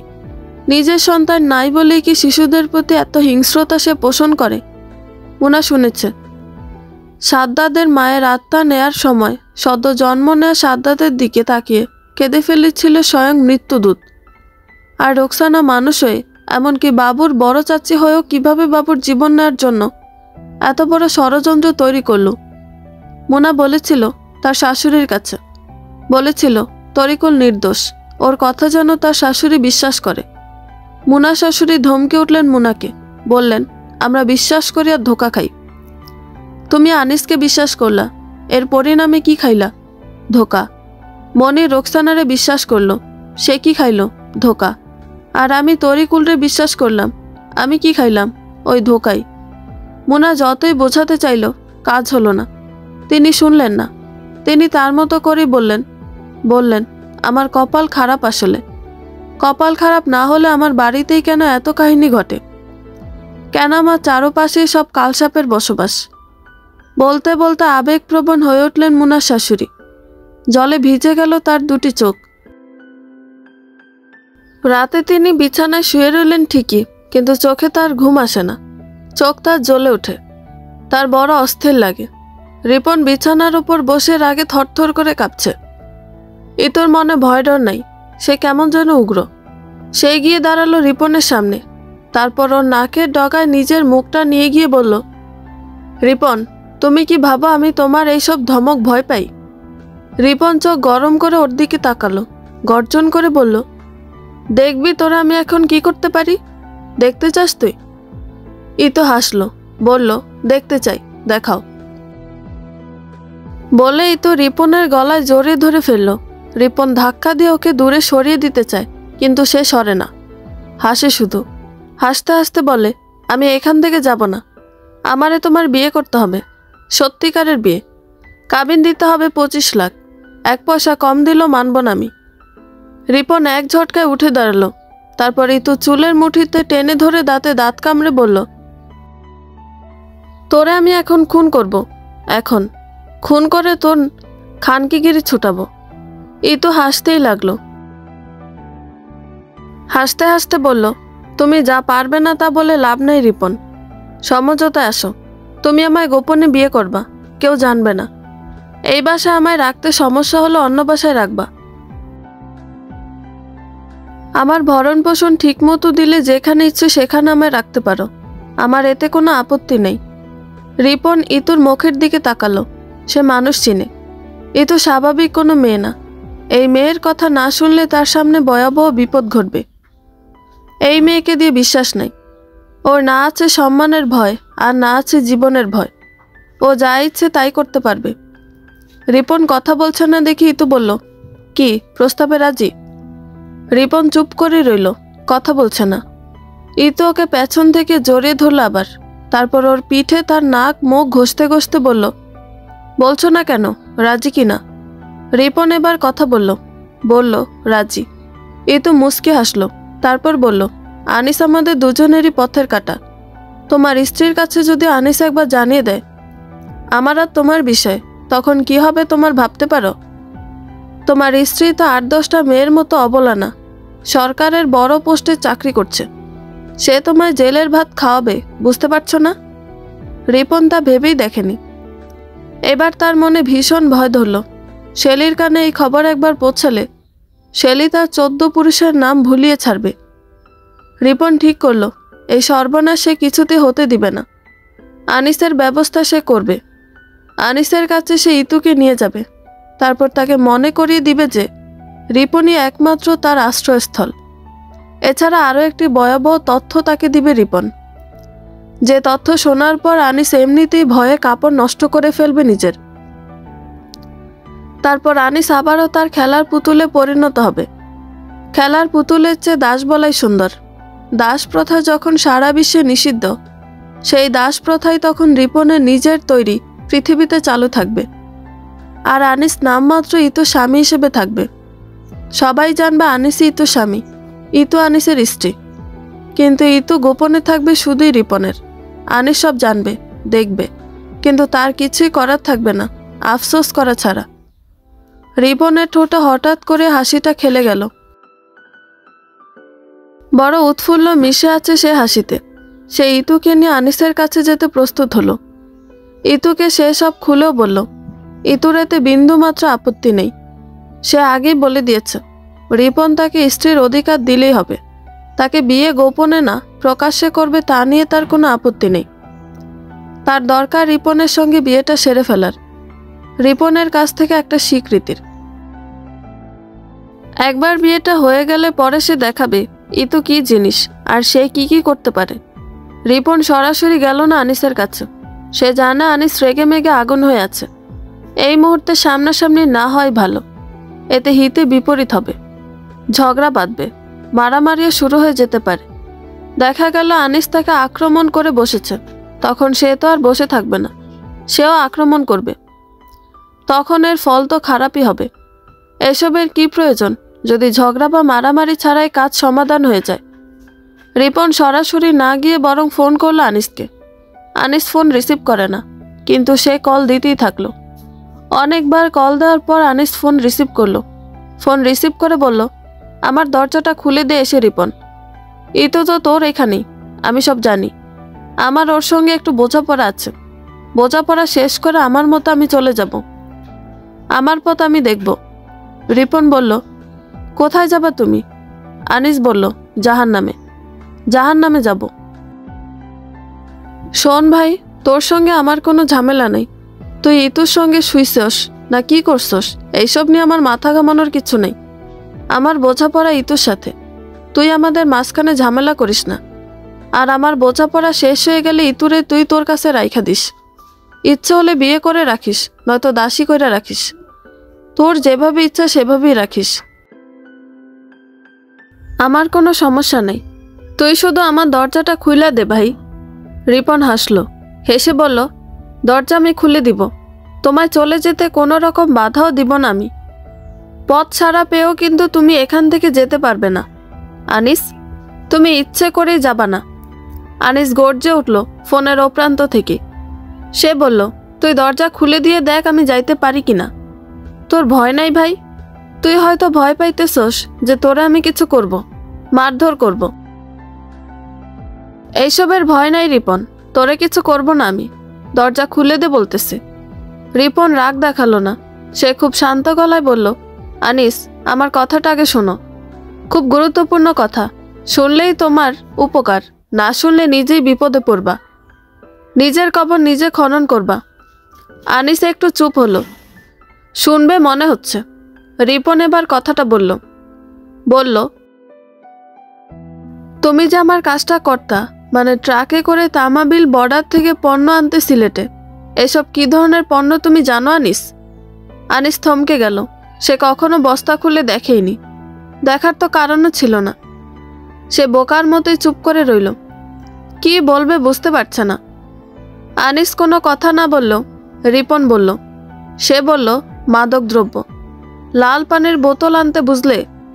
আনিস চিৎকার করে উঠল, বলল, তুই আমায় ফাঁসানোর জন্য আগে থেকে সব ঠিক করে রেখেছিলি? তুই একটা শয়তান। রিপন বলল, কথা শেষ করতে দাও আমায়। তুমি যে মাদকদ্রব্য সাপ্লাইয়ের কাজে ছিলে এর প্রমাণ কিন্তু পুলিশের কাছেও আছে। এছাড়া আরও 100 জন সাক্ষ্য দিবে যে তুমি দীর্ঘদিন ধরে এইসব অবৈধ ব্যবসায় জড়িত। রিপন এবার হাসল, শব্দ করে হাসল সে। আনিস কথা বলতে পারছে না, থমকে গিয়েছে একেবারে সে। এরপর রিপন ফোন রেখে দিল। আনিস নিজ থেকেই বারবার তাকে কল দিতে লাগলো। রিপন কল রিসিভ করে না, কিন্তু বারবার যখন কল দিয়েই যাচ্ছে তখন সে ফোন রিসিভ করলো। ফোন রিসিভ করতে ওপাশ থেকে আনিস প্রায় কাঁদো কাঁদো গলায় বলল, আমায় বাঁচাও রিপন, তুমি যা চাও তোমায় আমি তা দিব। ইতুকে তো তুমি চাও, নিয়ে না ওকে, আমি ওকে ছেড়ে দিলাম, ওর সঙ্গে আমি আর কোনো সম্পর্ক রাখবো না। রিপন বলল, আমি আসছি, সরাসরি কথা বলবো তোমার সঙ্গে, ফোনে এত সব আলোচনা করা ঠিক না। রিপন ইতুকে সঙ্গে নিয়ে 3 তলায় গেল, গিয়ে আনিসের ঘরে দরজা খুলে দিয়ে ভেতরে ঢুকে দেখলো আনিস বেচারার চোখ লাল টকটকে হয়ে আছে, কেঁদে কেটে অবস্থা খারাপ করে দিয়েছে নিজের। এত ভীতু এই আনিস, ইতুর হাসি পেয়ে গেল একেবারে। রিপন বসলো আনিসের পাশে, আর তার ওপাশে বসলো ইতু। রিপন বলল, তুমি এখানেই থাকবে, বাসায় থাকবে, এই 3 তলায়, যেখানে আছো ঠিক এখানেই। আর ইতু তোমার এখানেই থাকবে, ইতুকে তোমার থেকে দূরে নিব না আমি। আনিস চোখ তুলে তার দিকে তাকালো। রিপন বলল, তোমরা এখানে স্বামী স্ত্রী হয়ে থাকবা, সবাই তাই জানবে, কিন্তু কেউ কাউকে ছুতে পারবে না তোমরা। ইতুর গায়ে স্পর্শ করবে না তুমি, বুঝলে আনিস? স্পর্শ করবো আমি, শুধুমাত্র আমি, বুঝেছ? আনিস চোখ নামিয়ে তার নিজের পায়ের দিকে তাকালো, তার পা তখনও থরথর করে কাঁপছে। পুলিশের নাম শুনলে তার দম বের হয়ে যাবার উপক্রম হয়। রিপন দেখল ও ভয়ে মুষড়ে উঠছে। সে আনিসের পিঠে হাত রাখল, তারপর বলল, ভয়ের কিছু নাই, আমি তোমার পাশে থাকলে দুনিয়ার কেউ তোমার কোনো ক্ষতি করতে পারবে না। তুমি এখানে আরামই থাকবে, যা চাও সব এখানে পাবে, এই ঘরে থেকে। বাইরে কাজ করতে যেতে হবে না তোমার কখনো, তুমি সব পাবে, শুধু ইতুকে ছাড়া। ইতুকে পাওয়া সম্ভব না তোমার। আর শোনো, ওর দিকে ভুলও হাত বাড়াবে না কিন্তু, যদি হাত বাড়াও তবে কি হবে জানো তো? আনিস চোখ তুলে তাকালো ওর দিকে, কি যে অসহায় দেখাচ্ছে তাকে। রিপন বলল, যে হাতটা বাড়াবে সেটাই কেটে ফেলবো। মুস্কি হাসলো রিপন। মুস্কি হাসি বলা ভুল হবে এটাকে, কেমন যেন ভীত সন্ত্রস্ত করে দিল এই হাসি আনিসকে। রিপন বলল, যাই, দোকানে যেতে হবে, রাতে ফিরবো আবার। আমি এলে আনিস অন্য রুমে থাকবা, আমি যতক্ষণ ইতুর কাছে থাকবো ততক্ষণ তুমি ওই ঘরেই থাকবা। আমি নিজে বাইরে থেকে দরজা আটকে রাখবো তোমার। আমি চলে যাবার সময় আবার দরজা খুলে দিব, বুঝলা? আনিস উপর থেকে নিচে মাথা ঝুঁকিয়ে সম্মতি দিল, বলল সে রাজি। রিপন চলে গেল, ইতু এখানে রয়ে গেল। আনিস একবার ইতুর দিকে তাকালো, চোখ ভিজে উঠেছে আনিসের। একটা সময় আনিস ভাবত সে শুধু ইতুর শরীর ভালোবাসে। এখন তার মনে হচ্ছে শুধু শরীর না, ইতুকে সত্যি সত্যি ভালোবেসে ফেলেছে আনিস। নয়তো ও যখন রিপনের হয়ে যাচ্ছে তার এরকম খারাপ লাগবে কেন? কান্না পাবে কেন এমন করে তার? নাকি এসব ভালোবাসা টালোবাসা কিছু না, জেদ। রিপন ইতুকে তার কাছ থেকে কেড়ে নিয়েছে এবং সে রিপন বা ইতুর কিছুই করতে পারছে না। সে অসহায়ত্বই তাকে এরকম কাঁদাচ্ছে। আনিস জানে না, সে শুধু জানে তার মতো অসহায় দুনিয়ায় আর কেউ নেই। তার ইচ্ছে করছে নিজের মুখেই নিজে থুতু ছিটিয়ে ফেলতে। শেলি অফিসে এসেছে, কিন্তু কাজে মনোযোগ দিতে পারছে না কিছুতেই। গত রাতে সে একটা স্বপ্ন দেখেছে।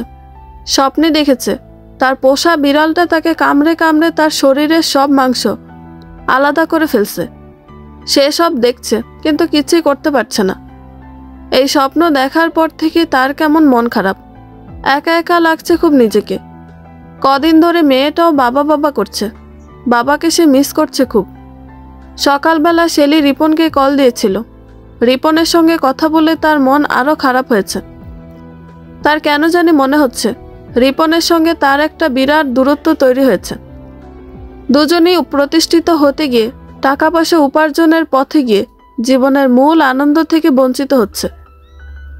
মেয়েটাও তার বাবার আদর থেকে বঞ্চিত হচ্ছে। রিপন আগে মাসে একবার আসতো, এখন তার ব্যস্ততা বেড়েছে।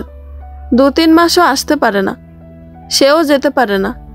ঈদ ছাড়া ছুটি ছাটা নাই একেবারে। শেলির মন আর মানছে না। সে ঠিক করলো এই সপ্তাহে কয়েকদিনের জন্য ছুটি নিবে অফিস থেকে সে। তারপর সিলেটে যাবে, রিপনের কাছে যাবে সে। রিপনকে সে জানাবে না, হুট করে চলে যাবে। সারপ্রাইজ দিবে রিপনকে। রাত 1:30 বাজে। রোকসানা এতক্ষণ মনিরের পাশে শুয়েছিল। মনিরকে কাছে টেনে ওর কাছে গিয়ে নানাভাবে যাচাই বাছাই করেছে সে। মনির সত্যি সত্যি ঘুমে, আসলেই তার শরীর খারাপ। অবশেষে তার সেই মাহেন্দ্র ক্ষণ এলো। বিছানা থেকে চুপি চুপি নেমে সে রান্নাঘরে গেল। ওখানে চালের বস্তায় মুড়িয়ে রাখা চাকুটা একটানে বের করে জামার নিচ দিয়ে কোমরের কাছে আটকে রাখলো সালোয়ারের সাথে। তারপর মনিরের কাছে এসে আরো খানিকটা সময় দাঁড়িয়ে রইল। যখন নিশ্চিত হলো আর কোনো সমস্যা নেই, যাওয়া যায়, তখন সে ওয়াশরুমের দরজাটা আটকে লাইটটা জ্বালিয়ে দিল, যেন মনির ঘুম থেকে উঠে বিছানায় তাকে না পেয়ে ওদিকে তাকিয়েও বুঝতে পারে রোকসানা ওয়াশরুমে আছে। সবকিছু নিখুঁতভাবে সমাধান করে সে রান্নাঘরের দরজাটা খুলে বেরিয়ে গেল ঘর থেকে। বাইরে থেকে রান্নাঘরের দরজাটা আটকে দিয়ে ঘরের পেছন দিয়েই দ্রুত হেঁটে গেল সে। হাঁটতে হাঁটতে মনে হলো তার শরীর কেমন শিরশির করছে। কেমন যেন অদ্ভুত এক অনুভূতি হচ্ছে তার। খুন করার পূর্বে কি সবার এরকম অনুভূতি হয়? খুন করাও কি একটা নেশার মতো? রোকসানা ভাবল। সে হেঁটে হেঁটে চলে গেল তরিকুলের ঘরটার কাছে। তারপর পেছনের দরজাটার কাছে গিয়ে খানিকটা সময় দাঁড়িয়ে রইল। কিছুটা ভয় ভয় করছিল তার, কিন্তু ভয়কে তাড়িয়ে দিয়ে দরজাটা ধরে ধাক্কা দিল সে। দরজা সরছে না। সে বুঝতে পারছে চেয়ার দিয়ে দরজাটা আটকানো, কিন্তু তার ভয় হচ্ছে জোরে ধাক্কা দিলে যদি চেয়ারটা পড়ে যায়। চেয়ার পড়ে গেলে আওয়াজ হবে, আর এই আওয়াজে তরিকুল ঘুম থেকে উঠে গেলে তাকে মারতে কষ্ট হবে। হয়তো দেখা গেল ও চিৎকার করে উঠবে আগেভাগে। তখন কি উপায় হবে? কিন্তু রোকসানার মাথায় বুদ্ধিটা এলো মুহূর্তে। সে চাকু তো লুকিয়ে রেখেছে। দরজা ধরে ধাক্কা দিয়ে চেয়ার পড়ে যাবার আওয়াজ শুনে তরিকুল উঠলেও সমস্যা নেই। তরিকুলকে বলবে সে নতুন চুক্তির জন্য এসেছে। বলবে তাকে একসাথে 50,000 টাকা দিবে। এরপর আর সে টাকা চাইতে পারবে না, এটা বলার জন্য এসেছে সে। এরপর বলবে নগদ কিছু সাথে করে নিয়ে এসেছে বলে ওর কাছে গিয়ে দাঁড়িয়ে কোমরের কাছে যখন সে হাত দিবে, তখন তরিকুল ভাববে টাকা বের করতে বুঝি সে ওখানে হাত দিয়েছে। কিন্তু রোকসানা তো টাকা বের করবে না, সে বের করবে চাকু, মারণাস্ত্র। চাকুটা বের করে চোখের পলকে ওর গলায় চালিয়ে দিবে সে, যেন কোনো চিৎকার করতে না পারে তরিকুল। রোকসানার গা এক মুহূর্তের জন্য আবার শিউরে উঠল। সে মনে প্রচণ্ড সাহসের সঞ্চার করে দরজাটা ধরে জোরে ধাক্কা দিল। ধাক্কা দেওয়ার সঙ্গে সঙ্গে চেয়ারটা দূরে ছিটকে পড়ে দরজাটা খুলে গেল। চেয়ার পড়ে যাবার শব্দে তরিকুল কিন্তু ঘুম থেকে উঠল না। সে কাঁথা মুড়ি দিয়ে শুয়ে আছে, ঘুমাচ্ছে। রোকসানা তাড়াহুড়ো করে চেয়ারটা টেনে তুলে দরজাটা ভেতর থেকে আটকে দিল। তারপর এক পা দুপা করে সামনের দিকে এগিয়ে গেল। ঘুম থেকে যেহেতু সে ওঠেনি, কাজটা আরও সহজ হলো। এখন আর ঝামেলা করতে হবে না, তেমন কষ্ট কম হবে। চাকু সে বের করবে না আর কোমরের কাছ থেকে, কাজটা করবে অন্য উপায়। একটানে তরিকুলের মাথার নিচ থেকে বালিশটা হাতে তুলে নিয়ে ওর মুখে চাপা দিয়ে দিবে। গায়ের সবটুকু জোর দিয়ে ওর মুখে সে চেপে ধরবে বালিশটা। যতক্ষণ না তরিকুলের নড়াচড়া বন্ধ হয়ে যায়, ঠিক ততক্ষণ এভাবে ধরে থাকবে। ও মরে গেলে ওর গামছাটা দিয়ে তরিকুলের গলায় প্যাঁচ লাগিয়ে দিবে। তারপর ঝুলিয়ে দিবে ঘরের সিলিংয়ের নিচে বাঁধা লম্বা শক্ত কাঠটার সঙ্গে। সকালবেলা যখন তরিকুল ঘুম থেকে উঠবে না, তখন তার শাশুড়ি খোঁজ নিতে আসবেন নিশ্চয়ই এখানে। আর এসে এক চিৎকার দিবেন, সবাইকে ডেকে বলবেন, সর্বনাশ হয়ে গেছে রে, সর্বনাশ হয়ে গেছে, তরিকুল্লা ফাঁস লাগিয়ে মরে গেছে। এমন শয়তানি বুদ্ধি মাথায় আসায় রোকসানা মুচকি হেসে নিল একবার। তারপর একেবারে তরিকুলের কাছে চলে গেল। তরিকুল নিঃশ্বাস ফেলছে, কিছুটা নাক ডাকা শব্দ হচ্ছে। রোকসানার কেমন একটু মায়া হলো। আহা বেচারা, নিজের দোষে নিজে মরছে আজ। বিয়ে করলো না, সংসার হলো না, এমন বয়সে এত এত স্বপ্ন চাপা দিয়ে তাকে দুনিয়া ছেড়ে যেতে হচ্ছে। লোভ করা ভালো না, লোভে পাপ, আর পাপে মৃত্যু হয়। তরিকুলে তাই হচ্ছে, রোকসানা মনে মনে বলল। তারপর দ্রুত তরিকুলের বালিশটা টেনে নিতে তার ডান হাতটা বাড়ালো। তরিকুলের মাথার নিচ থেকে বালিশটা টেনে নিয়ে যেই না ওর মুখে চাপা দিতে যাবে, ঠিক তখনই তরিকুলের চোখ খুলে গেল এবং সে তাড়াহুড়ো করে রোকসানার দুহাতে খপ করে ধরে ফেলল।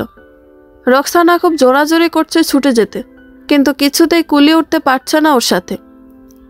তরিকুল শক্ত করে ও দুটি হাত ধরে ওকে একেবারে তার কাছে টেনে নিয়ে এলো। তারপর বলল, কয় আনা শক্তি আছে তোর, এত বড়াই কি নিয়ে তোর, এখন ধরে শেষ করে দেই, নিচে ফেলায়া গলায় পা দিয়ে চাইপা ধরে রাখি।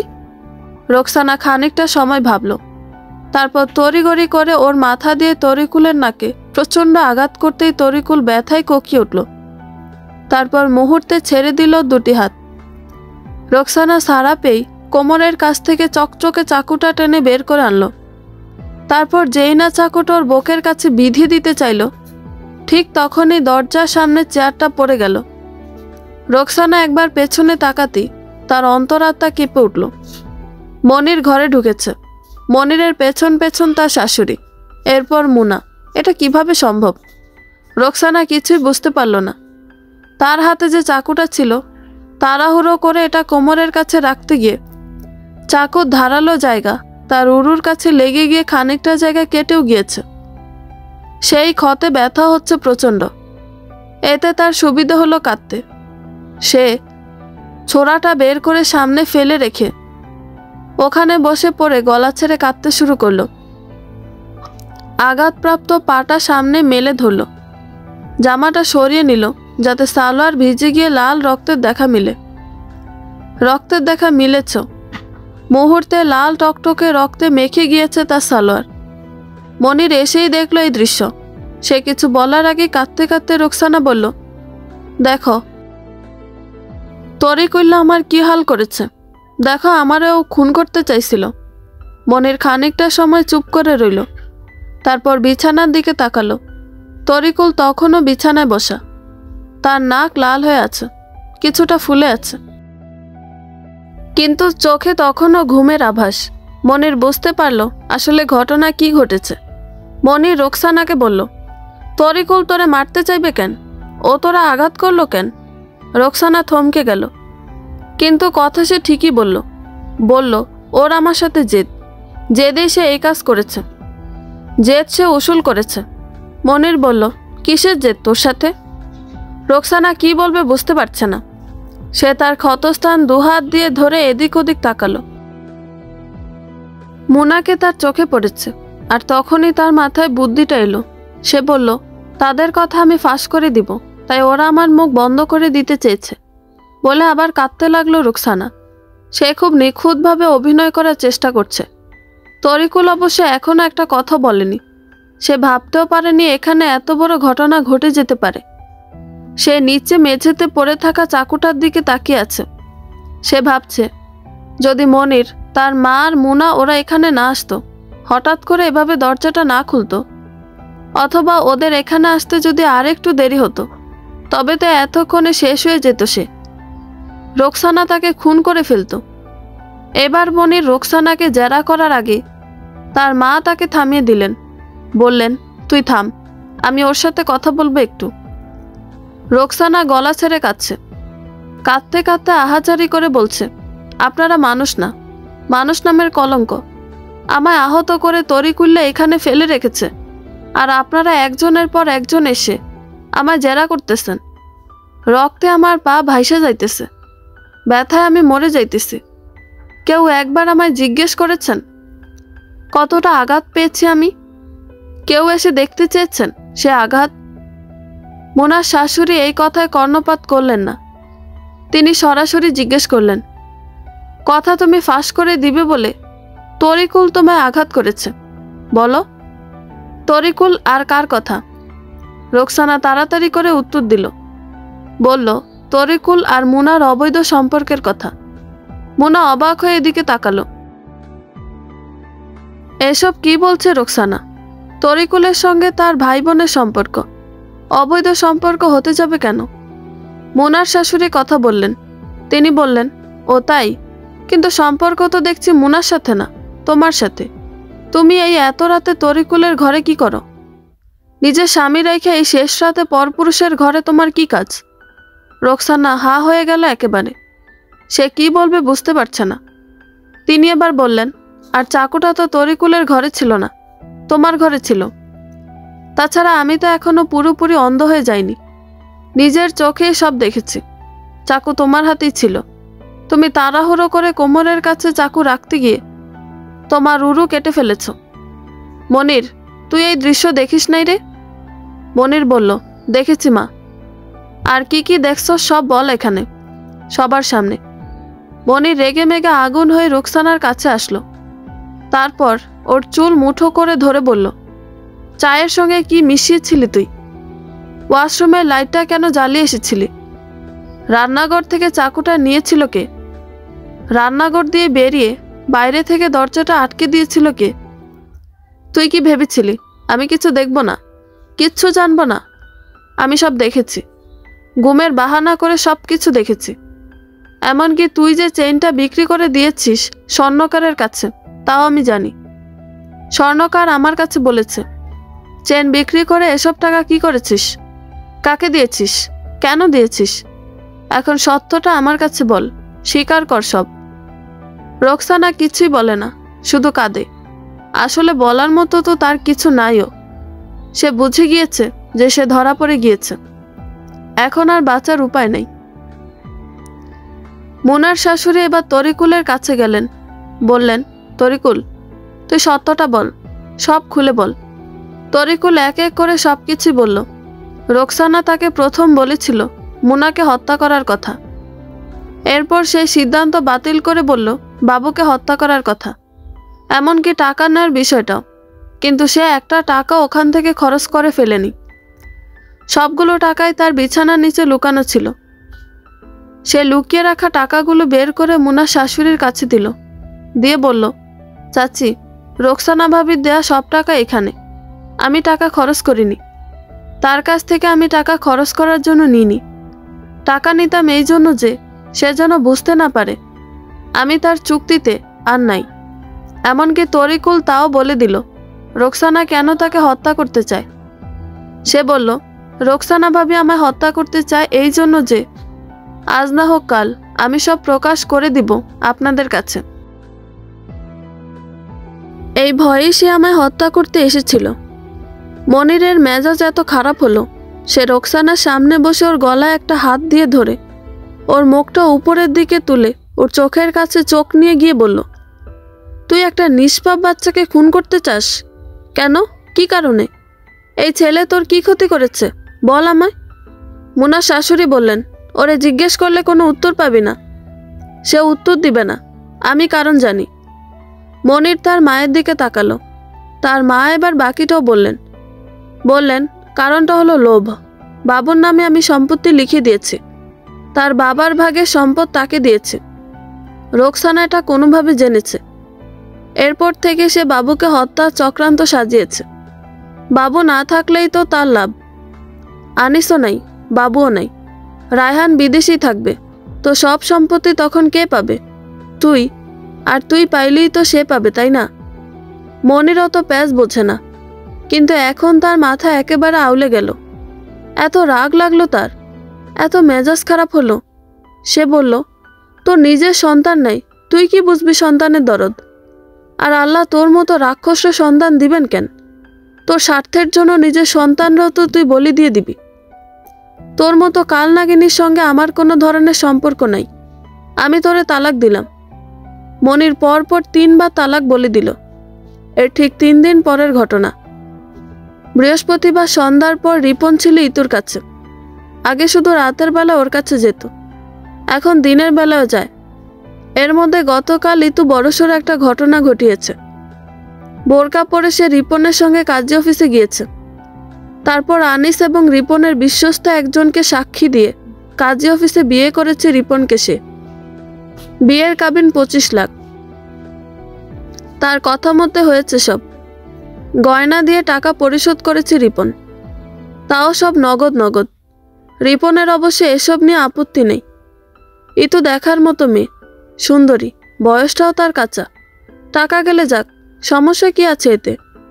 কিন্তু সমস্যা শুরু হতে আর কতক্ষণ। রিপন যখন ইতুর সঙ্গে শুয়ে আছে, ঠিক তখনই তার ফোনে কলটা এলো। শেলি কল করেছে। বলল, তুমি কোথায়? রিপন চমকে উঠল। এই সময়ে কোনো দিন তো শেলি ফোন করেনি তাকে, এখন কেন ফোন করলো? সে তাড়াহুড়ো করে উত্তর দিল। বলল, আমি তো দোকানে। শেলি বলল, তুমি তো দোকানে নেই, মিথ্যা বলছো কেন? রিপনের বুক থরথর করে কাঁপছে। সে দোকানে নাই তা জানে কি করে শেলি?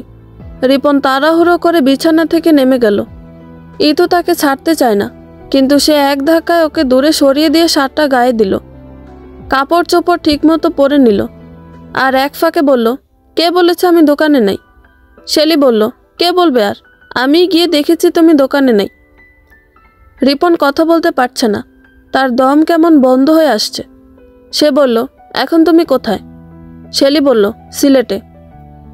বাসায় 2 তলায় রুমের সামনে দাঁড়িয়ে আছি, দরজা লক করা, দ্রুত চাবি নিয়ে আসো তো। রিপন কিছুই বুঝতে পারছে না, এটা কি করে সম্ভব? কথা নাই বার্তা নেই, হুট করে শেলি কেন এখানে এসে গেল? কি কারণে? শেলি কি তবে এসব জেনে গিয়েছে? কেউ বলে দিয়েছে তাকে? কে বলেছে? রিপনের মনে হলো তার হৃৎপিণ্ড ছিঁড়ে যাচ্ছে। এখন কিভাবে শেলি সামনে যাবে? 3 তলা থেকে নামার যে সিঁড়ি, এর পাশেই রিপনের ঘর, যার সামনে দাঁড়িয়ে আছে শেলি। ওকে নামতে দেখলেই তো শেলি সন্দেহ করে বসবে, বলবে, উপরতলায় গিয়েছিলে কেন এই সন্ধ্যাবেলায়? আর আমার কাছে মিথ্যেই বা কেন বলেছিলে দোকানে থাকার বিষয়? 3 তলায় থেকে দোকানে থাকার কথা বলার কারণ কি? তখন কি উত্তর দিবে রিপন? রিপন থমকে দাঁড়ালো ওখানে। রিপন তখনও 3 তলায় দাঁড়িয়ে, তার শরীর ঘামে ভিজে একসার হয়ে গেছে, শরীর কাঁপছে। শেলি আর 10টা মেয়ের মতো না। তার পড়াশোনা ঢাকা বিশ্ববিদ্যালয় আন্তর্জাতিক সম্পর্ক বিভাগ থেকে, ডিপার্টমেন্টের ফার্স্ট ক্লাস সেকেন্ড ছিল সে। বিশ্ববিদ্যালয়ে পড়ার সময় তৎকালীন ক্ষমতাসীন সরকারের নানান জুলুমের বিরুদ্ধে সে সোচ্চার ছিল, সবসময় সামনের সারিতে ছিল। জেল পর্যন্ত খাটতে হয়েছে বার কয়েক। মেয়ে হয়েও রাজনৈতিক কারণে জেল খাটা চারটিখানি কথা না। এছাড়া প্রথমবার পরীক্ষা দিয়ে বাংলাদেশ ব্যাংকের এডি হয়েছে সে।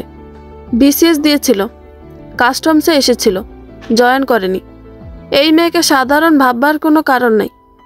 একটু হেরফের হলে জেলের লাল দালান দেখিয়ে ছাড়বে সে। জেলে দেবার আগে নিজেই হয়তো কাবাব বানিয়ে নিবে তাকে একবার। রিপন খুব দ্রুত ভাবল। ভাবতে গিয়ে বুদ্ধিটা তার মাথায় এলো। শেলির সামনে গিয়ে কি বলবে তা ঠিক করে নিল এক মুহূর্তে। তারপর রিপন যখন চলে যেতে পা ফেলল, তখনই পেছন থেকে ডাকটা শুনল, এই দাঁড়াও, দাঁড়াও তুমি। রিপন পেছনে তাকিয়ে এত বিরক্ত হলো, ইতু আসছে। সে হাত দিয়ে ইশারা করে বলল চলে যেতে, এদিকে আর না আসতে। কিন্তু সে বারণ শুনল না। বারণ শোনার মতো মেয়ে ইতু না। সে এদিকে দৌড়ে আসছে একরকম, ফিরে যাচ্ছে না। রিপন মনে মনে একটা বকা দিল, বলল খানকির মাইয়া। ইতু কাছে আসতেই রিপন রাগ দেখিয়ে বলল, আমি এক বিপদ থেকে রক্ষা পেতে আল্লাহ বিল্লাহ করতেছি, এখন আরেক বিপদ এসে সামনে দাঁড়া। ইতু চোখ বড় বড় করে বলল, আমি তোমার বিপদ? রিপন বলল, এখন মেজাজ খারাপ করো না আমার। কে এসেছে জানো তুমি? ইতু বলল, জানি না তো, কে এসেছে? কোন নাগর? রিপন বলল, নাগর না, আমার আর তোমার জমদূত শেলি, আমার স্ত্রী, সে এসেছে। ইতু বলল, তো এতে চিন্তার কি হলো এত? ওর সামনে তুমি নরম হয়ে যেও না, শক্ত থাকবা। শক্ত থাকবা যতক্ষণ, ততক্ষণ তুমি বাঘ, নরম হইলেই বিলাই, মিয়াও। ফুটটুস হয়ে যাইবা, বুঝলা? যাও এখন, কিছু হবে না। ফি আমানিল্লা। ওর কপালে ফু দিয়ে মুচকি হাসলই তো। রিপন মনে মনে বলল, ব্যবসাও দেখে আল্লাহর নাম নাই মুখে। অবশ্য এর খানিক আগে যখন রিপন বলেছিল সে আল্লাহ বিল্লাহ করছে, তখন ইতুও মনে মনে এরকম কথাই বলেছিল ভূতের মুখে দেখি রাম রাম। রিপন বলল, আমি যাই। শোনো, ভুলেও দুতলা এসো না। ও যতদিন এখানে আছে ততদিন কল টল দিও না কখনো। যদি এসব করো তবে আমি নিজের হাতে তোমারে খুন করে কুত্তা দিয়ে তোমার শরীর খাওয়াবো। বলে রিপন চলে গেল। ইতু ওখানে দাঁড়িয়ে নিজ দিকে উকি দিয়ে দেখল রিপনের ঘরের পাশটা, ওখানেই দাঁড়িয়ে আছে শেলি। শেলিকে দেখতে দেখতে সে আস্তে করে বলল, তুমি আমার চুল ছিঁড়তে পারবা রিপন? কুত্তা দিয়ে কে কার মাংস খাওয়ায় তা সময় এলে দেখা যাবে না। রিপন বকাঝকা করতে করতে নামলো। ভাবটা এমন যে সে ভীষণ রেগে আছে। সিঁড়ি দিয়ে দুতলায় নেমে আসতে আসতে সে বলল, ভাড়া পরিশোধ করতে পারবি না তাইলে রুম ভাড়া নিলি কেন? ভাদাইমার দল, ঘাট ধরে বের করে দিবনে, তখন বুঝবি আসল মজা। আমার ঘর ভাড়া নেবার লোকের অভাব পড়ে যায় নাই, আমি ফকির না যে ভাড়া দিয়ে খেতে হবে। বলতে বলতে সে একেবারে দুতলায় নেমে এলো। শেলি ওখানেই দাঁড়িয়ে, পাশে ব্যাগ। 4 বছরের মেয়ে জেনিন বাবাকে দেখে এক দৌড়ে বাবার কাছে এলো, আঁকড়ে ধরল বাবাকে। রিপন মেয়েকে টেনে কোলে তুলে চুমু খেলো, মাথায় পিঠে হাত বুলিয়ে দিতে লাগলো। কাছে এসে শেলির হাতে চাবি দিল, বলল খুলো। শেলি চাবি হাতে নিয়ে ঘরের তালা খুলতে খুলতে বলল, কি হয়েছে? চিৎকার করছো কেন? কাকে ভাড়া দিয়েছো ঘর? কে টাকা দিচ্ছে না ভাড়ার? রিপন বলল, আছে একটা ভাদাইম্মা, সামনের মাসে টাকা নিয়ে ঘুরালে ঘাট ধরে বের করে দিবনে। শেলি বলল, এখন এসব বাদ দাও, রাগারাগি পরে করা যাবে। তো তুমি বাসায় থেকেও দোকানের কথা বললে কেন ফোনে? রিপন ভিমড়ি খেয়ে গেল। এর উত্তর কি দিবে সে? তাড়াহুড়ো করে কথা ঘুরিয়ে ফেলল সে। রিপন মিথ্যে বলা শিখে গিয়েছে, তাও খুব যুক্তি নির্ভর মিথ্যে সে বলতে পারে। বলল, আরে চিৎকার চেঁচামেচি, আমি আসলে কিছুই বুঝতে পারিনি তোমার কথার, মাথা এমনিতেই খারাপ ছিল তখন। শেলি বলল, আচ্ছা বাদ দাও এসব, মাথা খারাপ করার দরকার নেই। ঘরে বাজার সদাই কিছু আছে? রিপন বলল, না, নাই তো কিছু। আমি তো ঘরে খাই না, দোকানে খাই। শেলি বলল, আমি হাত মুখ ধুয়ে নিচ্ছি। আমি ফ্রেশ হতে হতে তুমি গিয়ে বাজার করে নিয়ে আসো একবার। চাল, ডাল, শুটকি, পেঁয়াজ, রসুন আর যা যা লাগে। মাছ মাংস তোমার খেতে ইচ্ছে করলে আনবে, আর বাবুর জন্য ডিম। রুটি খাবি কি? আটা ময়দা কিছু এনো কিন্তু।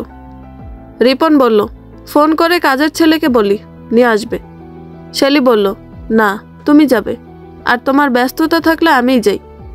যাব নাকি? রিপন বলল, আরে না, তুমি যাবে কেন? এলেই তো সবে, আমি যাচ্ছি, এক্ষুনি যাচ্ছি। রিপন নিজে গেল বাজারে। বাজারে যাবার সময় তার মনে হলো শেলি এখানে নিচ থেকে আসেনি, কেউ তাকে খবর দিয়েছে। কিন্তু খবর দিলে তো শেলি এত শান্তশিষ্ট থাকার কথা না। শেলিকে সে ভালো করে চেনে, এতক্ষণে ঘূর্ণিঝড় বইয়ে দেবার কথা এখানে। ওর এই শান্ত ভাবটা ভালো কিছুর ইঙ্গিত দিচ্ছে না।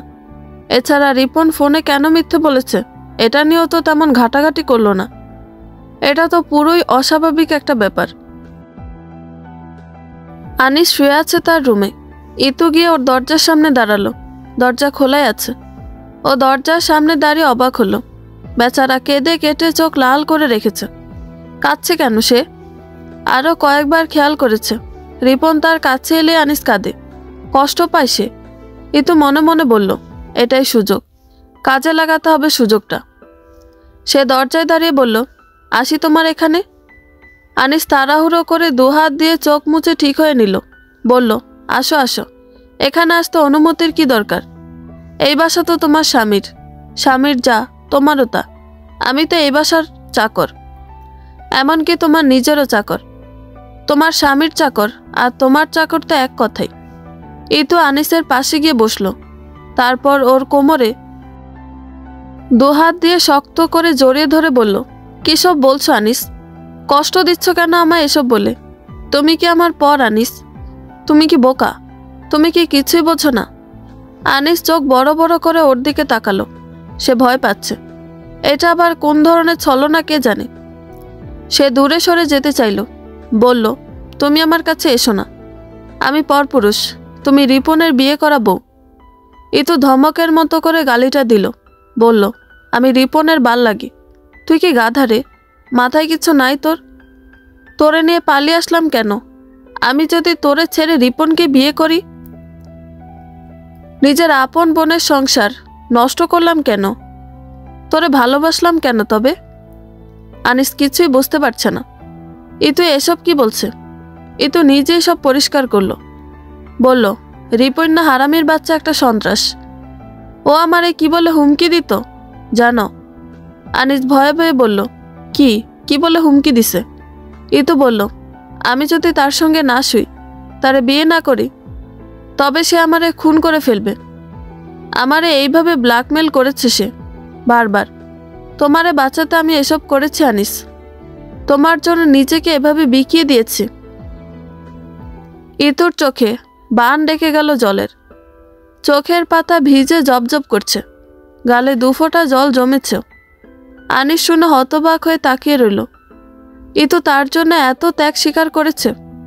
ইস, ইতু বলে, তোমাকে বাঁচাতে আমি সব করতে পারি আনিস, সব করতে পারি।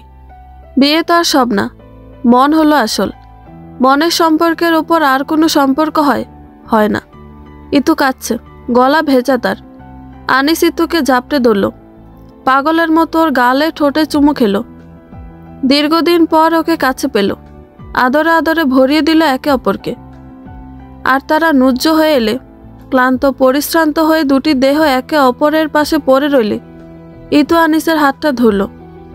ধরে এক হাতে ওর আঙুলগুলো নিয়ে খেলতে খেলতে বলল, আনিস, প্রতিশোধ নিতে চাও না তুমি? তোমার কাছ থেকে আমায় এভাবে কেড়ে নেওয়ার প্রতিশোধ নিবে না তুমি? আনিস রাগে জেদে উতলে উঠল একেবারে। বলল, নিতে চাই, কিন্তু কিভাবে? ইতু বলল, বলবো, কাল বা পরশু তোমায় সব বলবো। আমি বলার আগে তুমি নিজ থেকে কিছু করতে যেও না, আবার বিপদে পড়বে। রিপনকে তুমি ভালো করে চেনো না, আমি চিনি। আমি জানি ওরে কিভাবে ঘায়েল করতে হবে। আনিস আরেকবার ইতুর কাছে এলো। বুকের সঙ্গে শক্ত করে ওকে মিশিয়ে ধরে রাখলো আনিস। আজ ইতুকে দূরে ছাড়তে ইচ্ছে করছে না তার। রিপনের কাছ থেকে যেভাবেই হোক মুক্তি চায় সে। ইতুকে নিয়ে সে সুখের একটা সংসার গড়তে চায়। কিন্তু সে কি জানে, ইতু তাকে ব্যবহার করে আবার নিজের ফায়দা লুটবে। রোকসানা পাগলের মতো কেঁদে যাচ্ছে।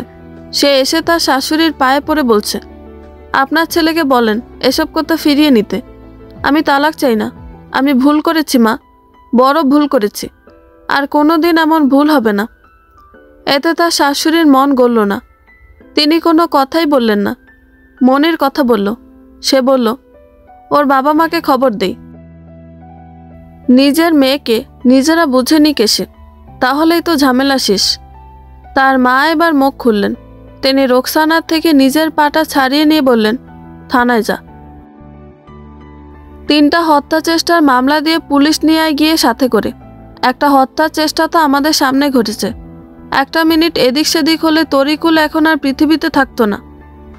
তরিকুলের শরীরটা একবার শিউরে উঠল কথাটা শুনে। মোনার ভেতরটাও কেমন খসখস করছে। কত বড় কালসাপ এই রোকসানা!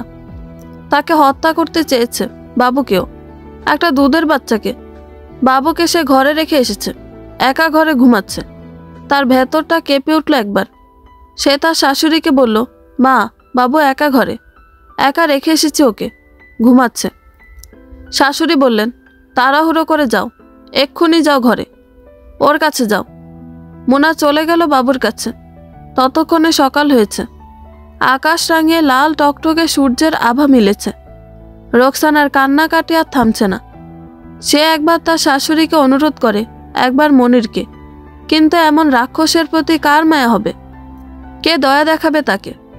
কালসাপকে দয়া দেখালে এর পরিণতি কখনো ভালো হয়? সুযোগ পেলে দংশন করবে না সে?